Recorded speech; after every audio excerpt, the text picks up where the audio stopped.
Hello, welcome back to my channel. Kali ini aku akan membahas satu perusahaan yang bernama PT BC International Tbk dengan kode saham BISI. Kita juga bisa sebut BC gitu.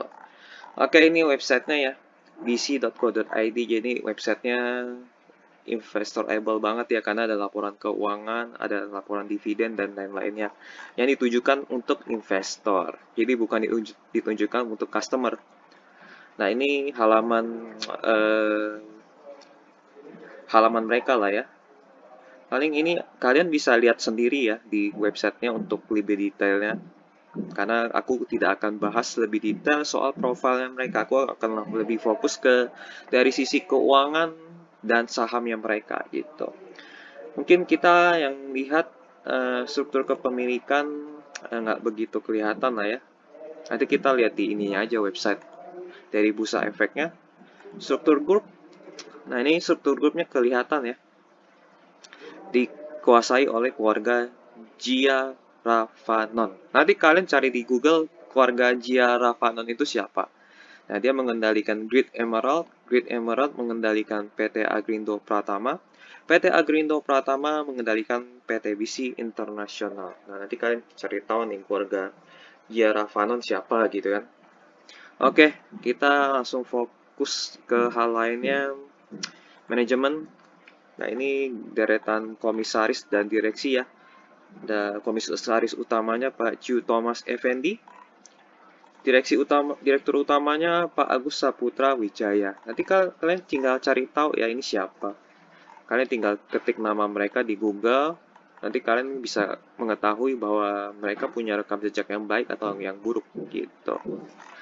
Oke, lalu kita akan lihat riwayat singkat dan kegiatan usaha. Wah, ini berdasarkan anggaran dasar terakhir kegiatan usaha perseroan adalah inilah ya, banyak sekali loh. Tapi sebenarnya bisnis utama mereka adalah menjual benih. Di sini ada benih jagung hibridra, benih hortikultura itu macam-macam lah ya. Ada cabai, jagung manis, mentimun, paria, kubis, semangka tanpa biji, tomat, brokoli, kembang kol, gambas, dan terong, dan lain-lainnya. Ada ada yang mereka buat agar tercipta benih yang unggul ya, bibit yang unggul. Lalu sini ada benih padi, pestisida dan pupuk. Jadi kurang lebih mereka secara garis besarnya itu mereka menjual benih gitu. Oke, kita langsung ke bagian uh, profilnya ya di Bursa Efek. Mereka listingnya di 2007, listing IPO-nya di 2007, tapi aku pengen cari tahu mereka berdirinya kapan ya.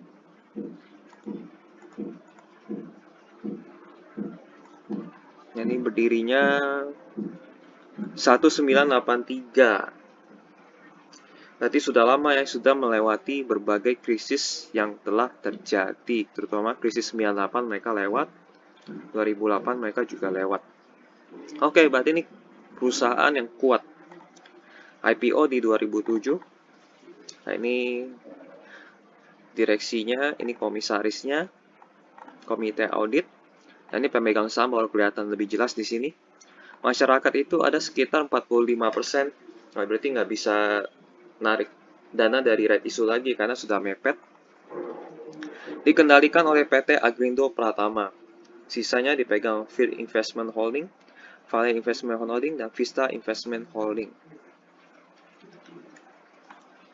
Kita lihat di bagian grup ya. Apakah yang ada Field? Ini ada Field Investment Holding. Tetap keluarga Giaravanon yang pegang. Vale juga tetap keluarga Giaravanon yang pegang. Jadi ini memang dikendalikan oleh keluarga Giaravanon. Tapi aku penasaran keluarga Giaravanon itu siapa? Giaravanon. Giaravanon.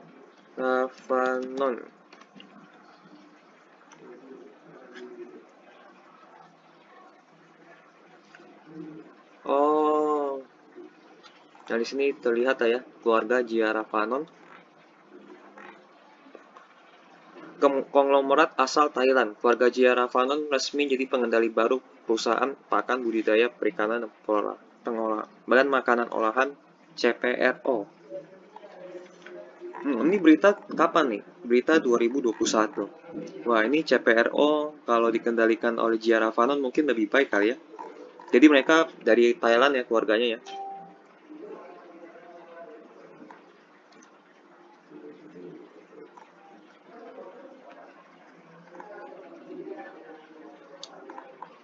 Oke, oke, oke.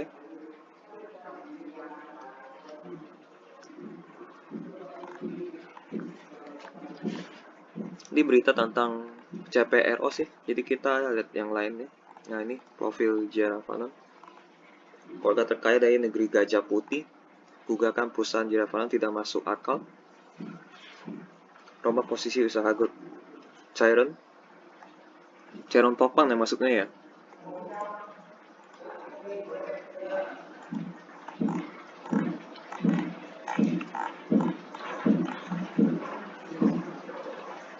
Oh, Cepin juga milik dari keluarga. Wah, ini mereka pengusaha ini ya. Oh, oke, mereka pengusaha dari Thailand dan lebih fokus ke makanan.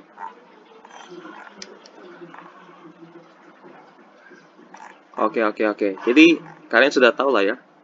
Coba kita iseng cari, oke, iseng ya, iseng ya. Kasus Gia Ravanon.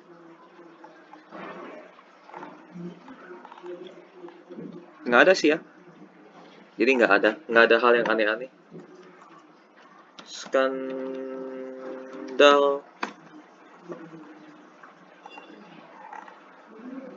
ya nggak ada. Berarti tidak ada hal yang aneh-aneh dari keluarga Gia Ravanon. Jadi santai aja keluarga Gia Ravanon yang mengendalikan perusahaan dan tidak ada hal yang negatif dari mereka. Oke, ini makan waktu 7 menit buat cari keluarga Gia Ravanon nih. Kita lanjut ya. Jadi ini dikendalikan oleh keluarga Gia Ravanon dari orang Thailand ya. Sisanya masyarakat sebesar 45%. Mereka nggak bisa right issue lagi, jadi nggak masalah. Karena dana mereka uangnya cukup besar, jadi nggak usah dari right issue pun mereka suntik dana dari Thailand pun juga cukup banyak ya harusnya ya. Ini anak usaha, ada mau produksi pestisida, Tanindo Intertraco, Tanindo Subur Prima, ada benih pupuk dan pestisida. Oke, kita masuk ke bagian aset lancar. Aku mau minum dulu.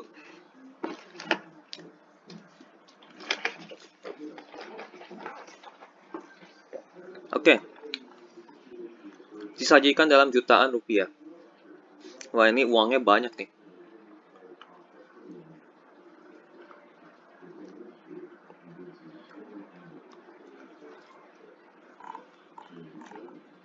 Ini uangnya cukup banyak ya. Cashnya itu sebesar 1,3 triliun. Persediaan 700 miliar nomor 2, nomor 3 piutang usaha 400 miliar. Total aset lancar mereka 2,6 triliun. Tapi kita akan bandingkan dengan utang jangka pendek mereka. Wow, ini yang aku suka. Ini yang aku suka. Jadi gini, dari komposisi aset lancarnya pun aku sangat suka. Kenapa? Karena yang paling besar itu uang cash.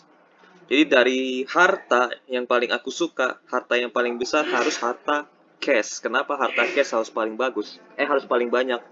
Dan kenapa cash yang banyak itu bagus? Karena cash yang banyak itu memberikan mereka kesempatan untuk ekspansi atau melakukan hal-hal yang lainnya. Tujuannya agar mereka terhindar dari uh, krisis ekonomi itu nomor satu, nomor duanya untuk mereka melakukan kegiatan yang luar biasa di masa depannya nanti. Apakah mereka akan akuisisi Coca-Cola, apakah mereka akan akuisisi Microsoft. Nah, yang penting ini mereka harus cashnya super banyak. Aku suka banget. Sementara komposisi yang lainnya kecil ya. Jadi yang paling besar cash. Jadi aku paling suka komposisi cash paling banyak. Kita bandingkan ya tadi cashnya aja 1,3 triliun. Lalu utang usaha mereka jangka pendeknya total hanya 368 miliar. Jadi masih ini semuanya langsung dibayar lunas bisa kali ya. Masih sisa 900 miliar. Lalu total utangnya pun hanya 427 miliar. Jadi utang mereka super aman, uang cashnya banyak.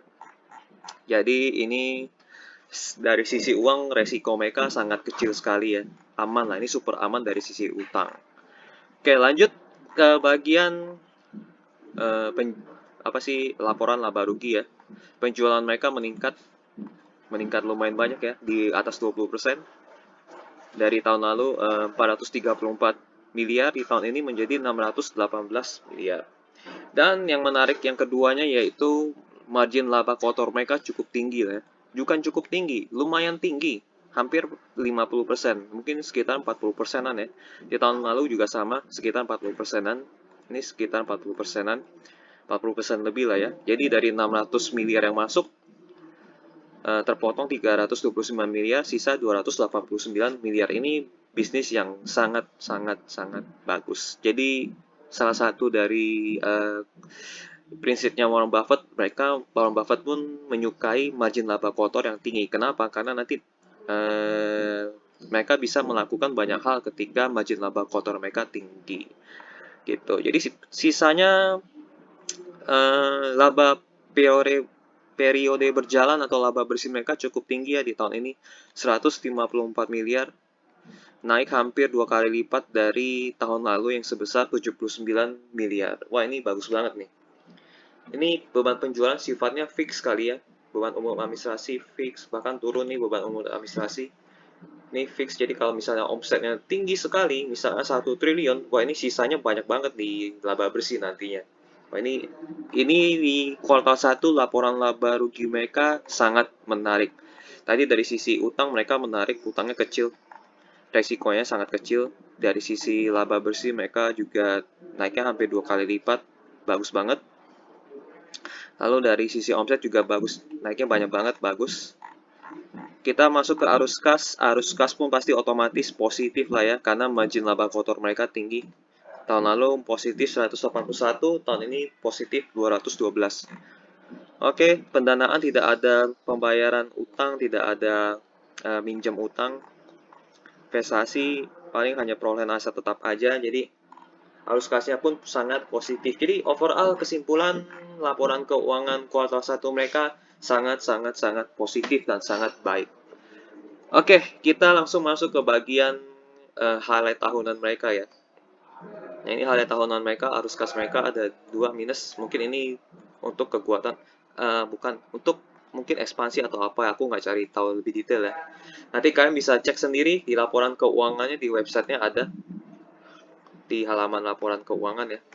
Nah, ini laporan keuangan, laporan tahunan dan laporan keuangan, kalian cari sendiri. Nah, di sini ada nih. Tapi aku akan nggak lihat masa lalu, aku akan melihat pertumbuhan omset mereka, laba bersih mereka, dan ekuitas mereka. Jadi dari sisi omset mereka bertumbuh lah ya.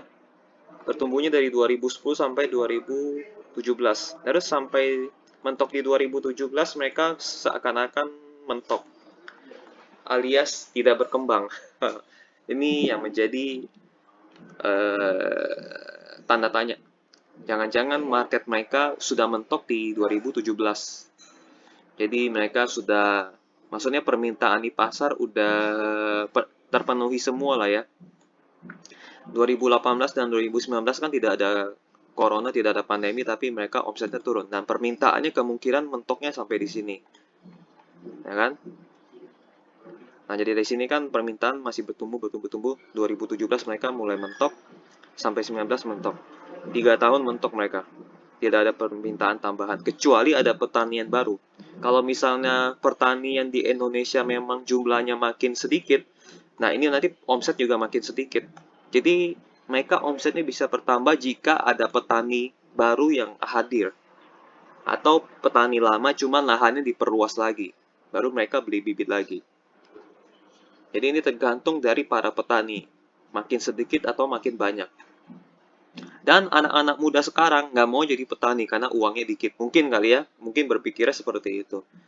Akhirnya mentok di 2018-2019. Laba bersih, mereka bertumbuh ya.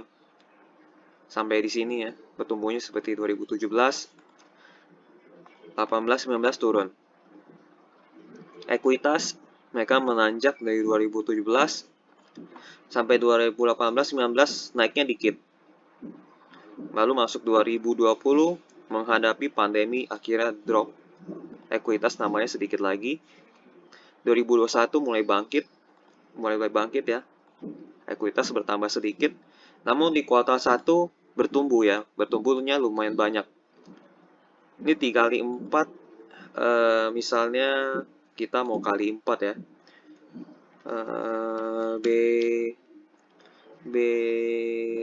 B15 dikali 4. Jadi omset mereka kira-kira 2,4 triliun. Jadi naik sedikit dibanding 2019, bertumbuh sedikit. Tapi kan kuartal 1 sama kuartal 2, kuartal 3, dan kuartal 4 belum tentu sama. Bisa aja makin menurun, bener kan? Bisa-bisa makin menurun, bisa tetap, bisa naik. Nah ini nggak tahu nih, apakah bisa meningkat lagi atau enggak. Tergantung para petani Indonesia mau beli bibitnya berapa banyak.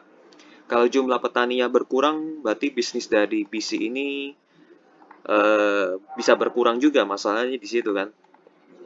Nah ini soal highlight tahunan mereka ya. Highlight tahunan mereka mengalami problem kemungkinan kalau misalnya di 2017 sudah mentok, kemungkinan di tahun-tahun selanjutnya juga akan mentok juga. Jadi kita tidak bisa mengharapkan pertumbuhan dari BC lagi. Karena pertumbuhan kalau kita beli di 2019 ya atau 10 mungkin kita bisa mengharapkan pertumbuhan ya. Dan 2017 puncaknya, masuk ke 2019 sudah mulai mentok, petani sudah tidak ada yang bertambah atau tidak ada petani baru ya. Ini yang menjadi problem. Oke, otomatis ekuitas tetap bertambah selama masih ada laba bersih ya. Jadi, apakah omsetnya bisa menurun? Bisa, kalau ada gejala COVID ya tadi, pandemi lah lebih tepatnya ya. Tapi kalau apakah bisa bertumbuh? Paling bertumbuh sedikit, tergantung jumlah petani Indonesia, ada yang baru atau enggak, atau petani lamanya tambah lahan atau enggak. Itu yang menjadi problem ya. Nah, di sini paling itu aja sih ya, pertumbuhannya tidak akan banyak karena sudah mentok di sini. Lalu naiknya tipis-tipis dan ekuitas pun akan pertumbuhannya tipis-tipis, nggak begitu banyak. Ini sampai berapa tahun nih? Masih di angka 2 di depannya. Ini bisa 1, 2, 3, 4, 5, 6. Sampai 6 tahun masih ada di angka 2. Gitu. Oke, secara pertumbuhan mereka kemungkinan mentok lah ya. Coba kita cari apa namanya ya, pertumbuhan petani di Indonesia. Nah ini nih pertumbuhan petani, jumlah petani, ini data terbaru atau data terlama ya, 2020. Nah ini kalian lihat ya, jumlah petani di Indonesia mulai berkurang ya. 2016-17 puncak, 16-17 naik, benar kan? 16-17 naik omsetnya, 16-17 naik, 2018 turun, 2019 makin turun. 2018 turun, naik, ini naik dikit, 2019 naik dikit. Jadi kita nggak bisa berharap banyak karena apa ya, ini turun ya lebih tepatnya 2018 turun ya, dari 2,3 triliun turun menjadi 2,2 triliun. 2019 naik sedikit sekali 2,2 triliun. Tapi secara jumlah petani berkurang. Di 2020 berkurang lagi. Wah ini hati-hati nih kalau yang beli saham apa namanya, BC gitu kan, presentasi itu kan petani, sektor petani, pemulihan.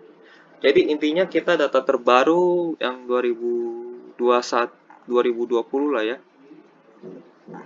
nggak ada data yang 2021, sayang banget. Informal pertanian nggak ada yang total ya, aku pengen cari totalnya sih. Ada Indonesia nih total informal ya, persentase tenaga kerja informal sektor pertanian 87, Ini 2019, 2020, 2021 menurun ya, naik terus menurun lagi. Tapi mungkin kita akan pakai data yang ini, yang tadi ya, yang kata data itu ya. Data Alenia.id, jumlah petani di Indonesia berkurang. Jadi hati-hati aja. Semoga petani yang bertahan itu menambah lahan. Jadi BC Indonesia ini omsetnya bisa naik. Kalau jumlah petani Indonesia berkurang, pasti ini juga efeknya ke sini, yang seperti aku bilang. 2020 mereka turun banyak kan? Ini 2020 pun turun. Nah, 2021 ini apakah akan 2022 ini apakah akan meningkat terus? Apa 2023 akan meningkat terus jumlah petaninya? Kita nggak tahu. Karena tergantung dari masyarakat Indonesia. Memandang petani itu bisnis yang bagus atau yang bisnis yang buruk. Nah, kita nggak tahu nih. Ini jangka panjang. Jadi, kesimpulanku tentang kinerja tahunan mereka itu sudah mulai masuk masa mentok lah ya. Mentok itu istilahnya apa ya namanya ya? Permintaan bibitnya itu sudah penuh gitu. Sudah seimbang. Penjualan mereka tidak akan turun, tapi hanya mentok di sekitaran 2,2 triliun aja. Sekitaran 2 triliun lah ya. Sekitar 2,2 triliun sampai 2,5 triliun itu aja, nggak bisa lebih dari itu. Kecuali jumlah petani makin banyak. Ya mereka sudah masuk masa permintaannya itu sudah full. Bukan full apa namanya ya, sudah supply dan demand-nya itu udah pas gitu di tengah-tengah. Jadi tidak akan bertumbuh lagi. Tergantung jumlah petani. Tapi kinerja tahunan mereka positif ya. Laba bersih selalu dicetak oleh mereka. Omset tetap di atas 2,2 triliun lah ya. Haruskah tetap positif. Jadi overall kinerja mereka positif. Dari laba bersih positif. Tapi kalau untuk soal pertumbuhan mereka akan sulit bertumbuh. Tergantung jumlah petani ya. Kalau jumlah petaninya makin berkurang, ini makin ini. Paling itu aja sih kinerja tahunan mereka keuangannya positif. Masalahnya pertumbuhannya ini kemungkinan akan sulit. Tergantung jumlah petani di Indonesia. Oke, kita masuk ke bagian presentasi mereka di Public Expos 2022. Ini baru ya. Kalau kita lihat itu mereka di tanggal berapa nih? Tanggal 25 Mei 2022. Baru beberapa bulan yang lalu. Oh, ini pakai bahasa Inggris. Aduh. Ada yang bahasa Indonesia gak sih? Pengen lihat yang Indonesia. Bahasa Indonesia, bahasa Indonesia. Semoga ada yang bahasa Indonesia ya. BC. BC International Public. Semoga yang ini bahasa Indonesia ya. Bukan. Oh, tanya jawab. Ya udah nggak ada berarti. Ya pasrah lah. Ya udah bahasa Inggris lah. Oke, bahasa Inggris aja nggak apa-apa. Nah, ini dia growing more with less input 2030. Ini kok mereka bisa statement bertumbuh lah ya. Ya memang sih butuh makanan dan Indonesia tetap butuh makanan. Pressure on ecosystem ini tekanannya ya. Tantangan significant reduction in plantation land. Jadi lahan untuk bertanamnya itu berkurang 150.000 sampai 200.000 per hektar per tahun. Hektar per tahun ya. Jadi berkurang terus untuk tanah pertanian ini berkurang terus. Tapi masalahnya manusia tetap butuh makan dan pertumbuhan makanannya pun bertumbuh. Tapi lahan untuk pertaniannya itu berkurang. Ini yang menjadi tantangan. Jadi BC pasti tetap selalu dibutuhkan. Masalahnya petaninya ini. Jumlah lahannya makin berkurang. Petaninya semakin sedikit. Indonesia largest producer of hybrid seeds of corn, rice, and horticultural product. Product line include market bla bla bla bla. Jadi calon porpan mirip ini keluarga si tadi namanya siapa sih keluarganya? Keluarga grup mana grup? Nah, keluarga Jiaran Fanon. Oke, channel development juga ini. Advanced Biotechnology Drive New Product Launch. Oke, jadi mereka ada R&D-nya ya. Jadi mereka mengubah otak-atik DNA dari bibit agar bisa mereka menemukan bibit unggul atau benih yang unggul. Misalnya tahan hama, terus buahnya tidak ada bijinya, lebih tahan cuaca dan segala macam lah ya. Oke, partnership with World Class Institution. Oke. 2021 sales proportion and stabilization market share. Oke, market share ya. Mereka bilang total sales proporsionalnya itu yang paling tinggi pestisida ya berarti ya. Pestisida sekitar 45%, sayuran 11%,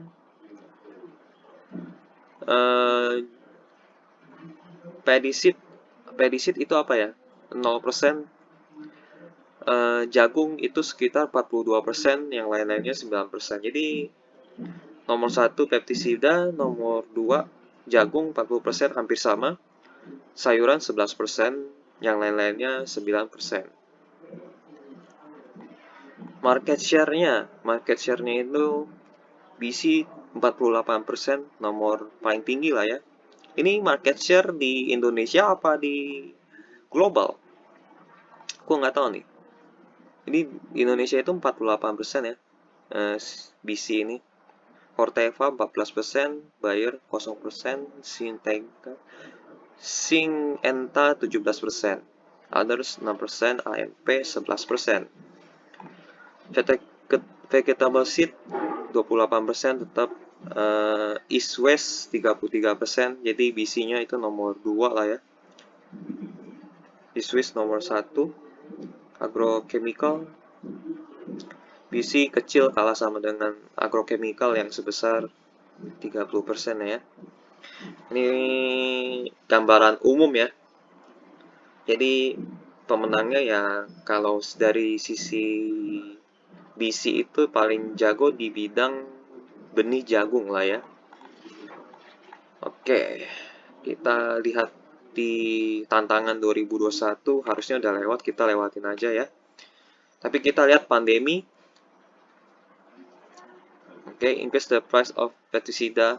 Jadi bahan baku pestisida naiknya sampai 300% bro. Brosis naiknya 300%. Petani berkurang ya. Tadi kan kita udah lihat datanya ya. Nah, petani berkurang dan dijelaskan juga oleh mereka sendiri. Petani berkurang.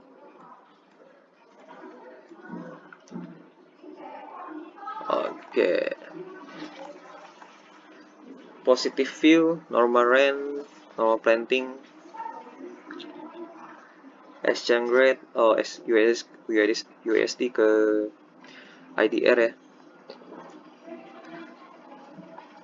Ini all positive view ya. Jadi positifnya untuk 2022 mereka bilang kembali normal ya kalau bisa lah ya. Planting season, government policy,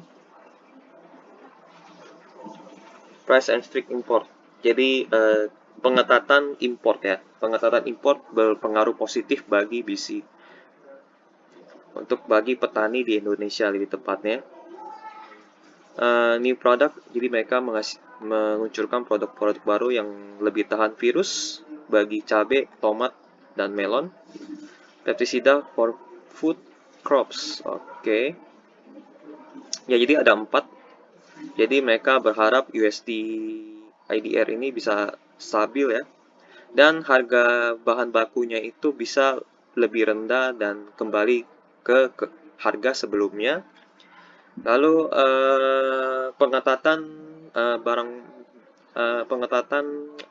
makanan impor yang lebih tepatnya seperti jagung dan lain-lainnya bisa meningkatkan permintaan di dalam negeri lah ya.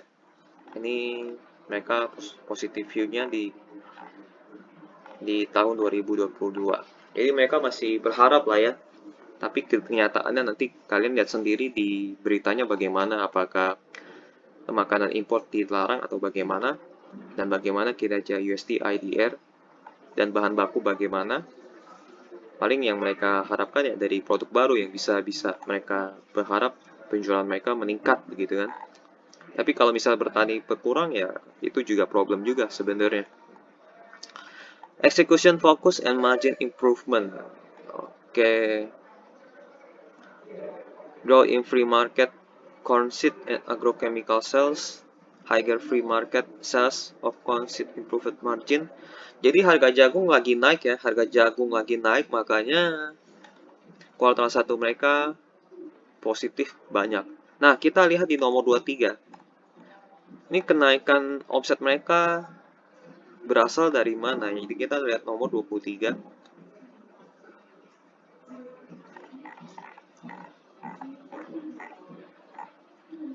Nah, ini 23. Benar.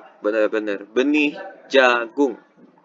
Jadi omset mereka meningkat karena benih jagung. Terus apalagi yang meningkat? Yang meningkat jagung pipil, tambahan nih 70. Yang lainnya apakah ada tambahan lain? Nggak ada ya, lainnya justru berkurang. Benih jagung nih, benih jagung. Jadi persentase paling banyak mereka itu tumbuhnya dari benih jagung. Jagung. Nah, apakah jumlah penjualannya makin banyak atau harga jualnya yang meningkat? Ini yang menjadi tanda tanya kan. Nah, disinilah terjawab higher free market sales of corn seed improve margin. Nah, ini dia. Jadi permintaan sales ya. Oke, berarti bagus permintaan jagungnya cukup tinggi. Lalu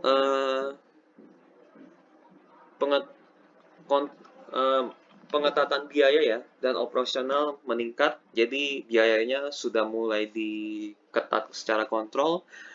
Better product pricing strategi, jadi mereka menempatkan harga yang bagus lah ya.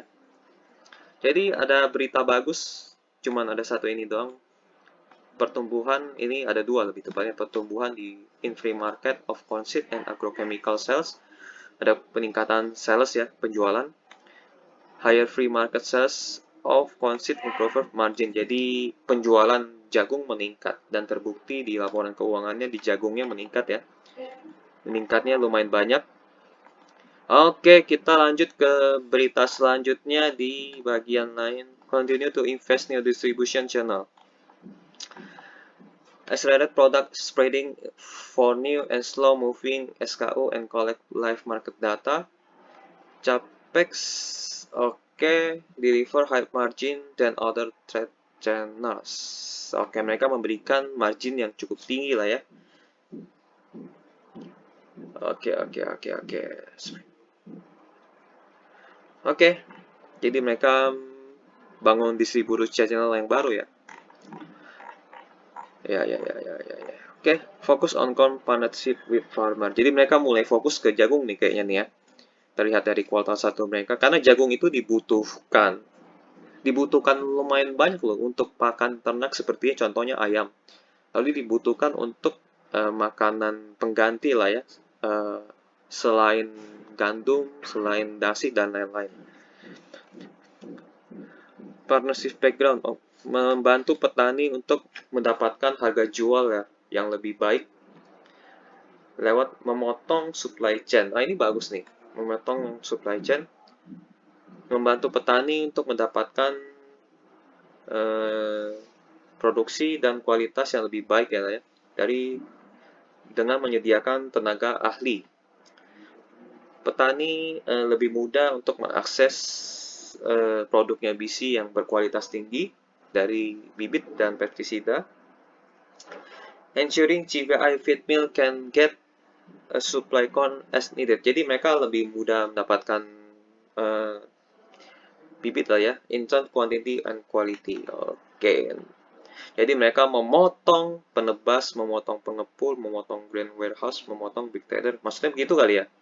Current supply chain mereka potong-potong semuanya. Jadi mereka langsung ke feed mill industry. Ensuring CPI feed mill can get the supply of corn as needed. Wah, ini tanpa jalur tengah udah bisa nih. Ini bagus banget. Mereka potong penebas, mereka potong pengepul. grain warehouse, big trader. Jadi mereka langsung ke bagian feed mill industry. Oke. Fokus on corn partnership with farmer. Jadi solusi orang nggak mau jadi petani karena pendapatan mereka itu berkurang karena orang-orang ini, yang bagian tengah ini. Karena kan dijual di market harus harga misalnya 1.000 misalnya kan. Aku nggak tahu harga jagung berapa, jadi misalnya anggap aja 1.000. Tapi harus dibagi oleh 4 pihak ini. Petani dapatnya dikit. Nah, dengan cara memotong supply chain yang begitu banyak ini, petani bisa mendapatkan margin yang lebih besar. Bener kan? Jadi BC ini bagus ya. BC ini bagus dengan memotong semua jalur ini, jadi petani dipersilakan langsung masuk ke feed mill industry tanpa lewat jalur tengah, dan BC menyediakan semua hal yang terkait agar para petani langsung masuk ke feed mill industrinya mereka, atau feed mill industri ya lebih tepatnya ya.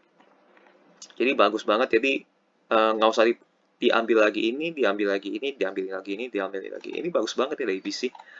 Oke. BC provide seed and further supporting product. Ini mereka memprovide ya benih-benih dan produk-produk terkaitnya. From planting to post harvesting, sampai dari penanaman sampai panen. By farmer corn harvest through BC. Jadi dari petani ya. Jadi membeli jagungnya petani melalui BC. Oke.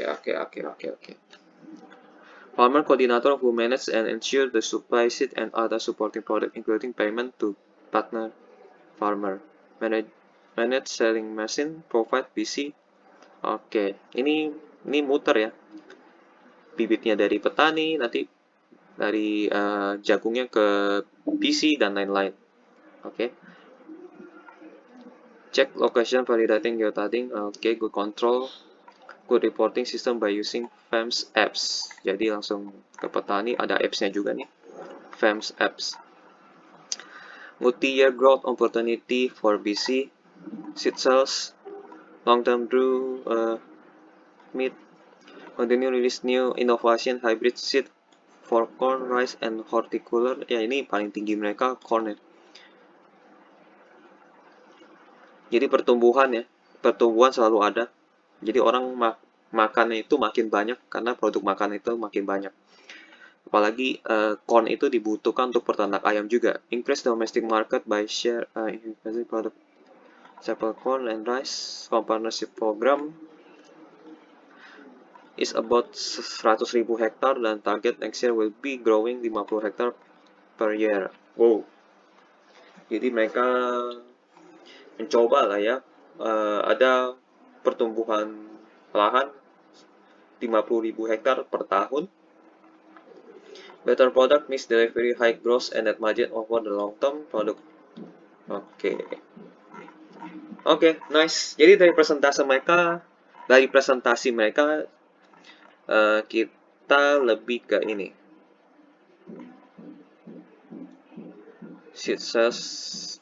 Kita lebih lihat ke strateginya mereka lah kali ya. Ini yang tadi mana ya, yang penjelasan ini. Nah, ini bagus nih. Jadi kan tadi kan kita bilang petani semakin berkurang. Aku yakin sebabnya itu karena ini. Karena orang-orang tengah ini nih mengganggu keuntungan. Jadi orang-orang itu malas jadi petani karena nggak ada duitnya. Nah, akhirnya BC membuat suatu gebrakan ya untuk memotong supply chain yang nggak guna ini.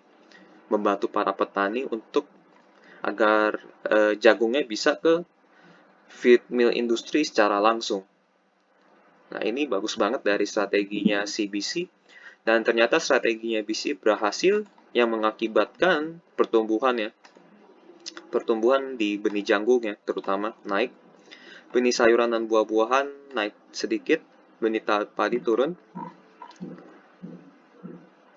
ada jagung pipil tambah 70 miliar, Tapi yang paling berasa itu di bagian benih jagung. Tumbuhnya itu 2 kali lipat. Nah, ini yang menjadi ini yang menjadi keberhasilan dari strateginya BISI. Oke, BISI atau BISI lah ya. Jadi ini bagus banget strateginya mereka. Aku dukung sih, aku juga kalau yang salah satunya menjadi penghambat ini sih, yang orang-orang tengah ini. Oke ya, jadi ini alasan kenapa pertumbuhan benih jagung mereka meningkat. Jadi mereka fokus di jagung ini mungkin hal yang menarik juga lah ya, daripada mereka mencar-mencar, tapi pendapatannya juga nggak seberapa.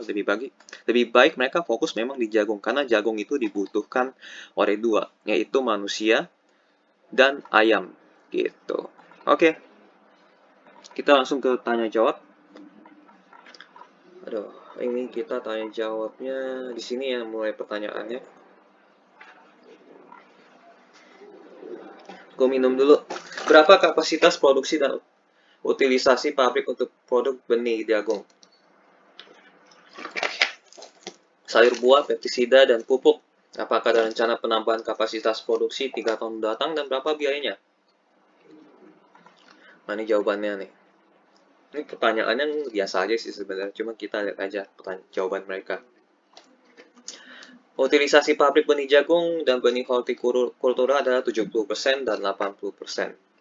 Dari Capex 82 miliar akan diajukan lagi penambahan Capex untuk otomatisi dari pabrik pestisida di Mojokerto dan pembangunan pabrik pestisida baru di Sulawesi. Jadi lebih fokusnya ke pestisida ya. Produksi benih jagung dilakukan dengan program kemitraan dengan petani mitra untuk melakukan penanaman jagung yang menghasilkan benih jagung hibridra F1. Oke. Jadi kalau soal benih sih memang nggak perlu capex yang terlalu besar ya, karena dilakukan dengan cara mitra. Kalau capex butuhnya memang di bagian ini, apa sih namanya, pestisida lah ya. Oke, next pertanyaan selanjutnya. Bagaimana proyeksi kinerja BISI selepas kuartal 1? Berapa target pendapatan dan laba sampai akhir tahun nanti? Nah, ini pertanyaan bagus. Dengan adanya tren kenaikan harga jumlah produk pangan, apakah ini mempengaruhi bisnis BISI? Target pertumbuhan penjualan adalah 90% yang ditunjang dari bisnis kemitraan jagung. Target pertumbuhan penjualan adalah 90% yang ditunjang dari bisnis jagung kemitraan. Sedangkan target pertumbuhan laba bersih adalah 30% hingga 50%. Kenaikan harga pangan, terutama jagung, berdampak positif bagi BISI karena banyak petani jagung yang melakukan penanaman jagung. Kita akan memaksimalkan keunggulan kami dalam menghadapi persaingan di bisnis ini. Jadi mereka target tumbuh omsetnya itu 90% loh. Ini aku kaget loh. 90% dari 2021 berarti naik menjadi mungkin 3,9 kali ya, 3,9 triliun. Wah, ini gila sih. Tapi kan dikali 4 kan 2,4. Aku bingung nih, 90% kan artinya mendekati 2 triliun kan harusnya kan. Berarti sekitar 3,8 atau 3,9 triliun kenaikannya berarti. Wah, ini gila sih. Ditunjang dari bisnis kemitraan jagung, pertumbuhan laba bersih adalah 30% hingga 50%. Kenaikan harga pangan. Jadi kenaikan harga pangan ya, terutama jagung, berdampak positif bagi BISI. Jadi ini ada 2 faktor ya. Benih jagungnya bisa naik karena ada permintaan yang bertambah dan harga benih jagung yang meningkat kemungkinan. Aku nggak tahu sih di pasaran benih jagung itu harganya berapa. Apakah naik apa turun? Apa saja hasil RUPST hari ini? Apakah ada pembagian dividen? Perusahaan akan membagikan dividen sebesar 86%, Rp86 per saham, atau 53,57% dari laba bersih. Oke, hampir setengah lah ya. Berapa komposisi dari penjualan jagung ke Cepin dalam rangka menyerap hasil produksi sebagai off-taker? Wah, ini bagus nih. Kontribusi penjualan jagung kepada Cepin saat ini masih sekitar 3%. Kecil ya. Dengan harapan akan terus tumbuh di masa depan. Oke. Padahal ayam membutuhkan jagung. Apakah BC mendapatkan margin keuntungan dalam penjualan jagung hasil petani ke Cepin? Margin keuntungan yang didapat dari penjualan jagung tidak akan sebesar margin keuntungan dari segmen bisnis yang lainnya. Namun dengan program kemitraan dengan petani, pesoran mengharapkan adanya peningkatan penjualan benih jagung dan pestisida. Oke, demikian pertanyaan mereka singkat ya. Oke, dari pertanyaan ini informasi yang kita dapat yang bagus paling hanya apa ya? Cepin menyerap jagung dari PC, tapi nggak begitu besar, 3% aja. Paling gitu aja. Oke, ke data berikutnya ini secara valuasi mereka sebenarnya sudah di angka wajar ya. PE rasio mereka 9 kali, price to book mereka 1,4 kali. Ini 1,4 kali itu menurutku udah wajar sih. PE rasio mereka 9. Kalau aku wajarnya itu per atau PE rasio itu di angka 10 kali kalau versi aku ya. Lalu kalau price to book itu aku wajarnya di 2 kali. Jadi mendekati angka 2 ini pasti mendekati wajar, ini mendekati 10, mendekati wajar. Tapi aku tetap akan pakai angka wajar karena mendekati wajar. Tapi namun secara industri, PE rasio mereka itu di teman-temannya mereka itu 21 kali. Yang lainnya itu 2,8 kali. Jadi kalau misalnya mereka mau naik mendekati teman-temannya masih ada kesempatan ya. Dikali 2 harga sahamnya dibanding hari ini. Jadi masih bisa dikali 2 kalau mereka mau naik ke menemani teman-temannya yang lain. Gitu. Ini kali 2, ini kali 2. Berarti harga saham mereka yang sekarang 1490 itu masih bisa dikali 2. Itu dengan catatan pertumbuhan eh, mereka ini omset dan laba bersihnya mereka ini sangat tinggi. Apalagi di laba bersih ya. Tapi yang paling penting itu di pertumbuhan laba bersih. Kalau mereka bisa tumbuh tinggi sekali, ini naik 2 kalinya itu bisa terwujud gitu. Dikali 2 jadi harganya 3.000 ya.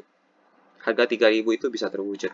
Kalau pertumbuhan laba bersih mereka di sini ya pertumbuhan laba bersih mereka itu meningkat lumayan banyak lah gitu.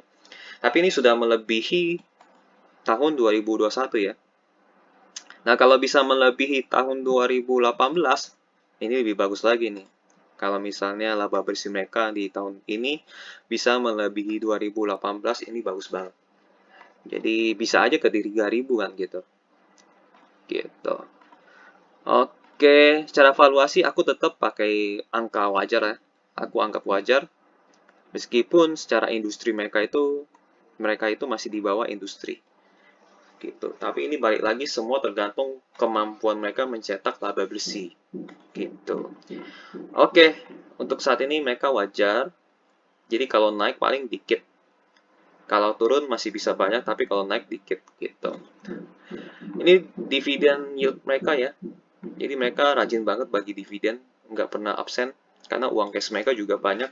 Sudah pasti itu akan bagi dividen. 100% pasti bagi dividen. Karena uang cash mereka banyak. Dari 2011 sampai 2022 mereka nggak pernah absen.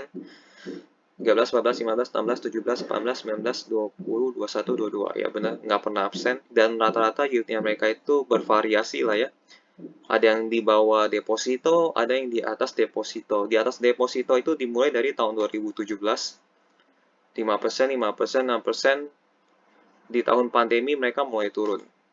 Nah, ini tahun pandemi ya. 4%, 3%, 3%. Jadi mereka panennya pada saat yang lagi meningkat-meningkatnya nih. Dari 17 sampai 19 gitu. Jadi overall mereka rajin bagi dividen, namun rata-rata dividen mereka itu sekitar 3% ya di tahun-tahun terakhir ini. Nah, tahun depan nggak tahu berapa. Gitu. Nah, ini harga saham mereka selama 5 tahun ya. Aku set 5 tahun. Nah, ini mereka sempat turun karena laba bersih mereka sempat turun ya. Dari tahun 2017 naik ke 2018, lalu turun ke 2020 turun. Harga saham mana tadi? Nah, ini dia. 2020 turun. Bener, karena laba bersih mereka turun, akhirnya turun. Lalu mulai meningkat lagi nih. Meningkat lagi ketika masuk ke 2022. Dan nggak tahu nih mereka bisa tahu laba bersih naik dari mana. Ini 2022, ini mereka laba bersihnya naik. laba bersihnya naik lumayan banyak. Nah, laba bersihnya naik lumayan banyak, naik hampir 2 kali lipat. Terus ya itu investor ikut-ikutan naik. Lalu ada penurunan lagi. Nah, itu nggak tahu lah ya. Nah, ini secara garis besarnya ya. Oh, dari 2008 ternyata mereka pernah di angka 5.000. Jadi harusnya angka paling banyak itu mereka sekitar angka 1.900 lah ya. Tapi kemarin sudah mencapai 1.900, makanya akhirnya turun lagi mereka. Ya rata-rata sekitar paling tingginya itu 1.800 sampai 1.900. Apakah mereka bisa lebih tinggi lagi? Seperti yang aku bilang, itu tergantung dari laba bersih mereka. Dan laba bersih mereka itu tergantung oleh ini, jumlah petani di Indonesia. Gitu. Oke, jadi kita masuk kesimpulan aja. Kesimpulan dari bisnis ini ya, aku buka halaman ini aja deh kesimpulannya.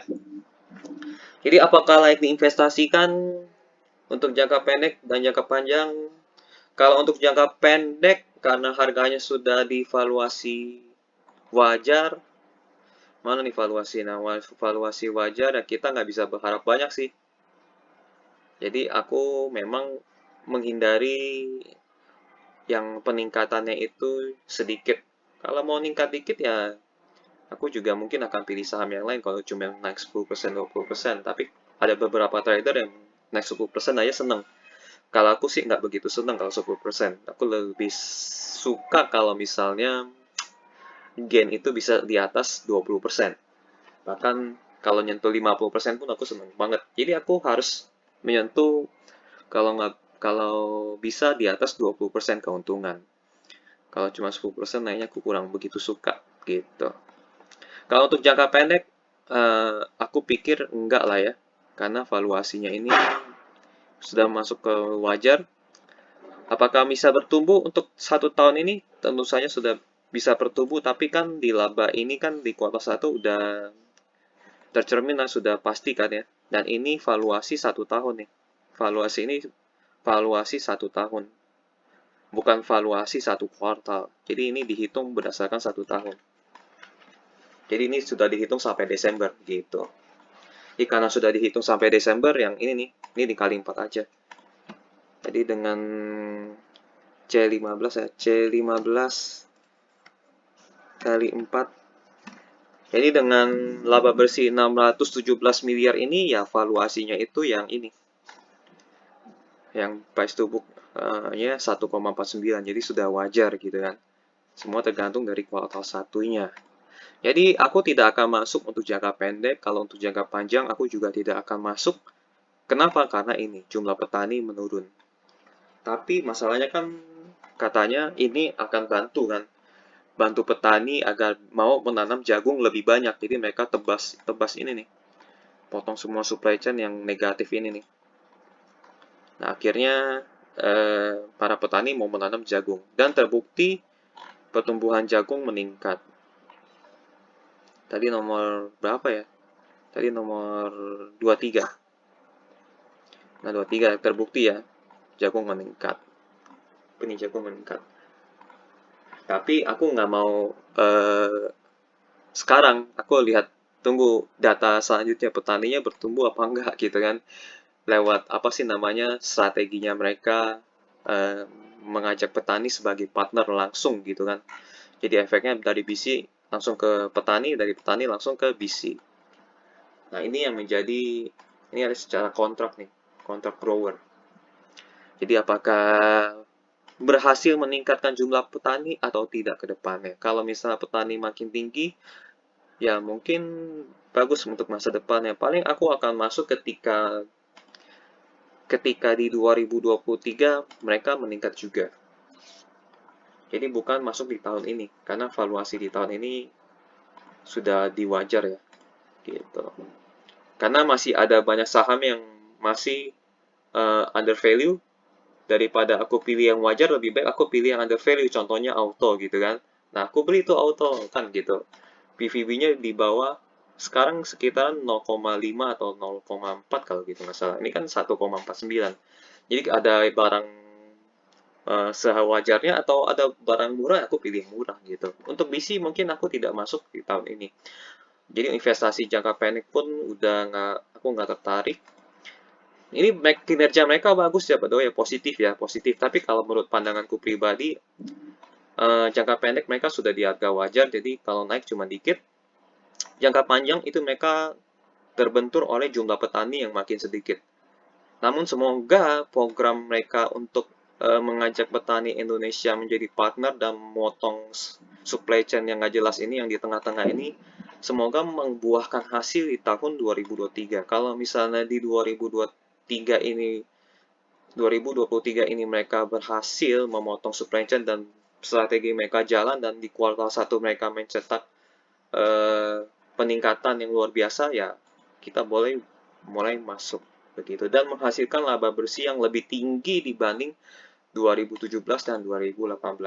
Nah, ini yang menjadi perusahaan ini menjadi lebih bagus untuk jangka panjangnya. Gitu. Jadi kok jangka pandang, jadi gini, apakah layak diinvestasikan? Sebenarnya ini perusahaan yang layak diinvestasikan, namun aku masih ada perusahaan lain yang lebih murah atau lebih menarik. Jadi untuk BC aku tidak mau masuk gitu. Jadi kesimpulannya perusahaan BC ini bagus ya. Laba bersihnya ada, arus kasnya positif selalu, dan mereka ada perkembangan ya, memotong supply chain dan segala macam, ini bagus. Tapi untuk masuk sekarang aku enggak. Untuk jangka pendek aku nggak mau masuk sekarang, karena untuk jangka pendek aku nggak mau masuk karena harganya sudah wajar.